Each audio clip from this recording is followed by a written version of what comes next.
What is going on, Ive Warrior? So today we have something special for you, something real special for you.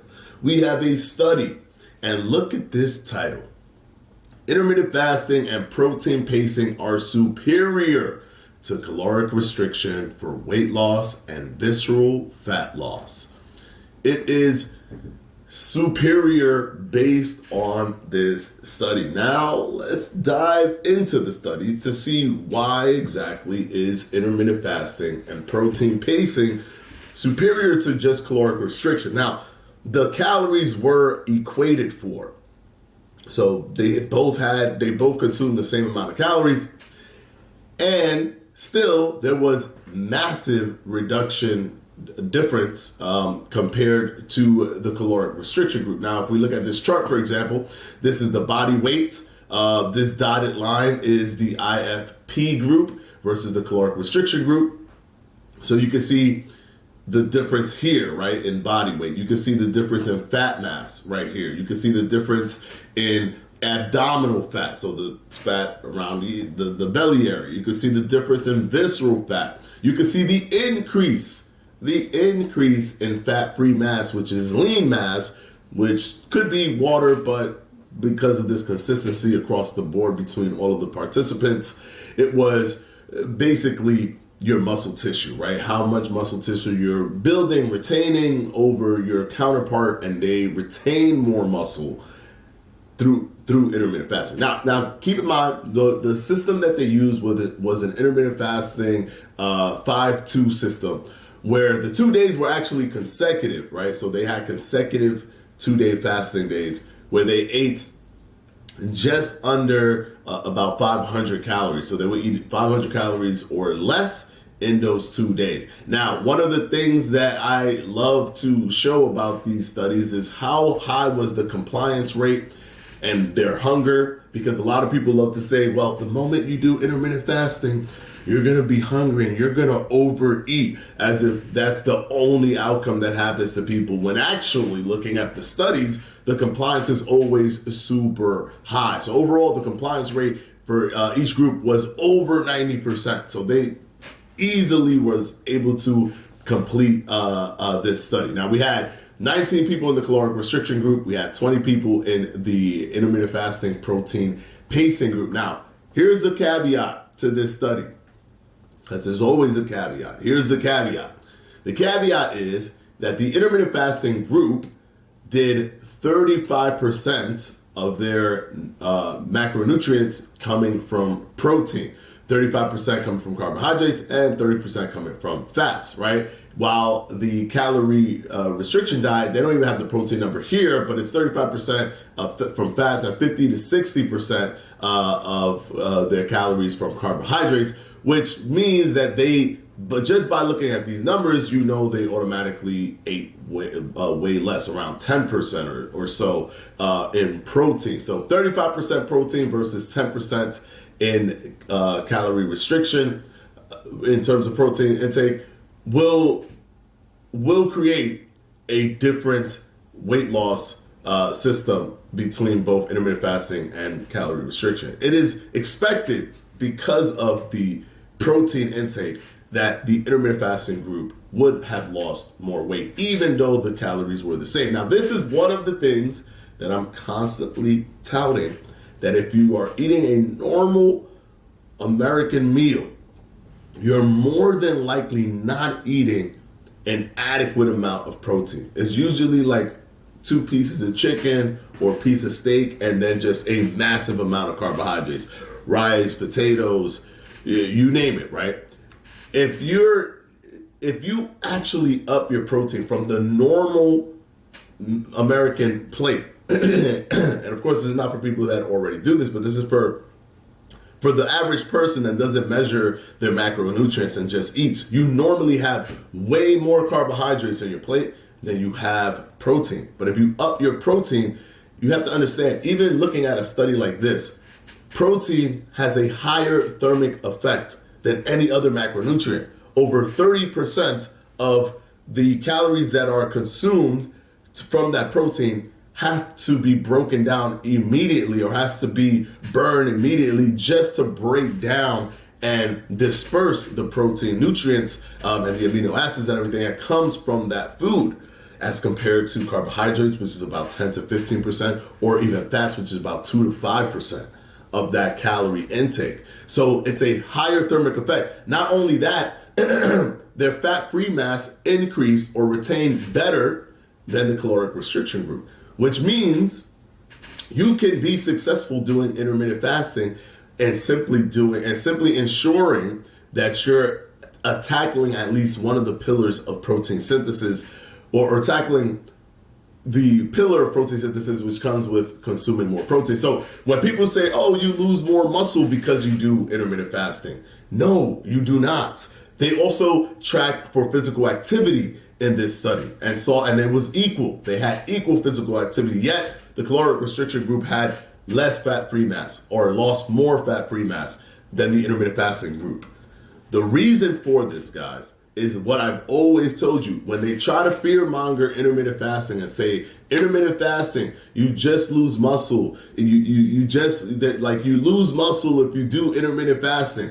When they look at studies that show a difference in protein intake, an equivalency in terms of resistance training or physical activity, when that is all coupled together, you do not see a loss in muscle overall through just intermittent fasting from these participants. You don't see it. That's why we had that's why I showed you guys the meta-analysis.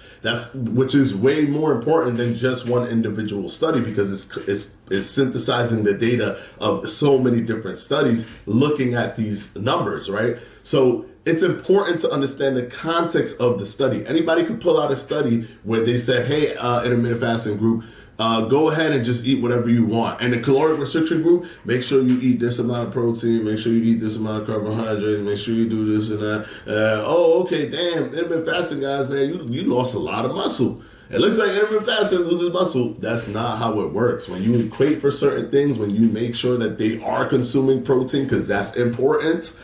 I mean, even just having more muscle tissue or retaining more muscle as you're losing weight is going to help you overall, because when you lose weight, your metabolism is going to automatically slow down. So because of this, you want to have a counterpoint to that, which is lean mass being the primary driver for your metabolic rate. So if you keep your muscle as high as possible, and you don't have to be brolic and all that stuff, like even for the women out there that think, oh, but I don't want to be like this muscular, you just have an above average skeletal muscle binding and hypertrophy is going to be better than just the average person that doesn't do any resistance training at all.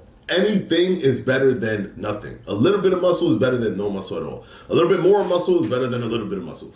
That's all it is. Make sure that you care about the resistance training and the hypertrophy, building muscle and muscle retention. Just make sure you care about it, because I'm telling you, like studies like this show you, it's going to bank you better calorie partitioning to keep more calories away from storing into your body fat and more into fueling your muscle, for example. Because the more lean mass you have, the more metabolically active you become, and you need that as a counterpoint to the fact that you will be reducing your you will have metabolic adaptation, which will reduce your metabolic rate. So that's super important. But another interesting thing is, even when you equate for all this protein and you look at the data, it still looks like there was more weight than what was expected to be a loss as compared to the caloric restriction group. Now, granted, this is a questionnaire system where they do have them. They've given them the meal system, though. It's not like they just said, hey, do this much calories. They gave them the meal plans. They did the meal plans, and then they reported back. But one thing that I will say is that this is no different than how people collect study data in all the other studies. The majority of study data is collected just like this. So if you see a guru saying, oh, this is weird because I don't know, the way the calorie, the amount of weight loss and fat loss and everything is much larger than what we would expect with protein intake, but maybe it's because it's a questionnaire. Don't let them do that to you, because this is the same study design that would tell them that intermittent fasting is making you lose more muscle, and they won't question that study design at all. They won't question that study design using that methodology of providing meal menus and then having them report it themselves. They won't do that. And really, the only way we can actually get a good, complete understanding of this in terms of compliance to the diet or adherence to the diet is if they were in a metabolic ward, which is them basically trapped in a metabolic chamber and basically spoon-fed by the scientists or the researchers themselves. So don't let them do that to you. Don't say, oh, yeah, there's a questionnaire. That's them muddying the waters a little bit for this study, even though they don't do that for studies that kind of point in the direction of what they want to see out of these intermittent fasting studies. So they all have this type of methodology, and you really can't do anything better than this unless you do a metabolic ward study. So please don't let them trick you about the way that they reported on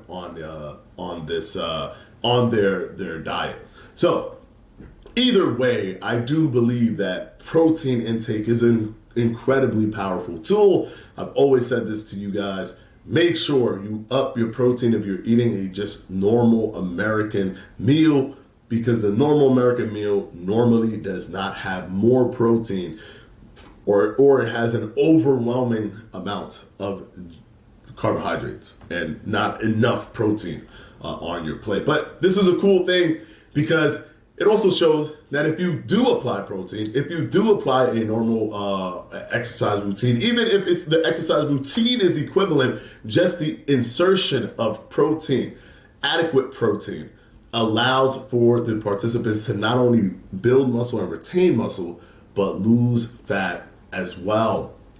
So it shows that what they eat, when you just tell them eat ad libitum, people are going to eat standard stuff, mainly carbohydrates, because that's the standard stuff that people eat. And you're not going to get a better understanding of intermittent fasting when done correctly with the macronutrient breakdown.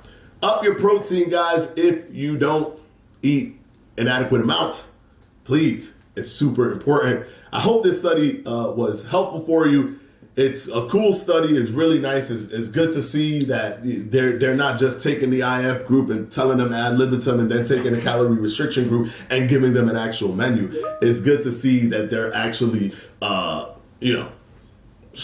giving them an opportunity to show what happens when you increase your protein, and the calorie restriction group isn't the only one increasing the protein. And actually how there isn't anything special about calorie restriction over intermittent fasting. You could lose your muscle in calorie restriction as well, or you could be not superior as long as your protein it is low or whatever. It's not as increased as another group, regardless of if it's intermittent fasting or calorie restriction.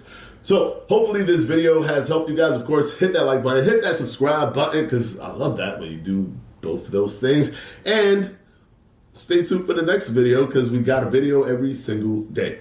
We'll see you guys tomorrow. Peace out, guys.